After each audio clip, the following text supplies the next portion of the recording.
बिस्मिल्लाहिर्रहमानिर्रहीम जी। कल आबिद शेर अली साहब ने एक बड़ा ट्वीट किया और उसमें एक शेर लिखा कि पहले ललकार रहे थे कहाँ है मरहब, जब वो मैदान में आया तो बुरा मान गए। तो मैं समझता हूँ पहली दफ़ा आबिद शेर अली साहब ने एक सच्ची बात की और उन्होंने बड़े हक सच की बात की।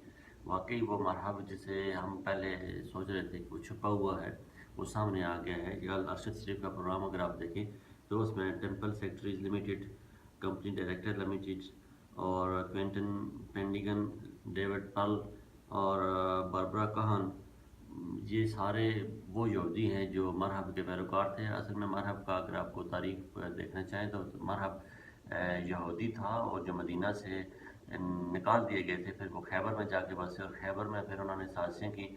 तो अल्लाह के नबी ने हज़रत अली की क़यादत में एक काफ़िला भेजा और उस काफ़िले ने जाके उसका मुकाबला किया।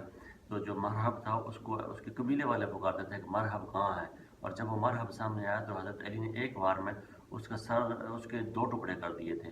तो फिर वो शायर ने ये लिखा है कि पहले पुकारते थे कहाँ है मरहब, जब वो सामने आया तो शर्मा गए। तो ये आबिद शेर अली साहब ने बिल्कुल हक सच की बात की है कि वाकई आज का जो मरहब है, आज के वक्त का जो मरहब है पाकिस्तान में बैठा हुआ, वो बिल्कुल अय्यां हो गया। उसकी जो शराकतदारी थी यहूदियों के साथ, वो कल अरशद शरीफ ने बिल्कुल खोल के सामने रख दी है। तो इस मौके पर आबिद शेर अली का ये शेर ज़रूर बनता था। और इस मौके पर अगर आबिद शेर अली को ये हम कह दें, हुए तुम दोस्त जिसके दुश्मन इसका आसमां क्यों हो, तो ये बिल्कुल जायज़ होगा, नाजायज़ नहीं होगा। बहुत शुक्रिया।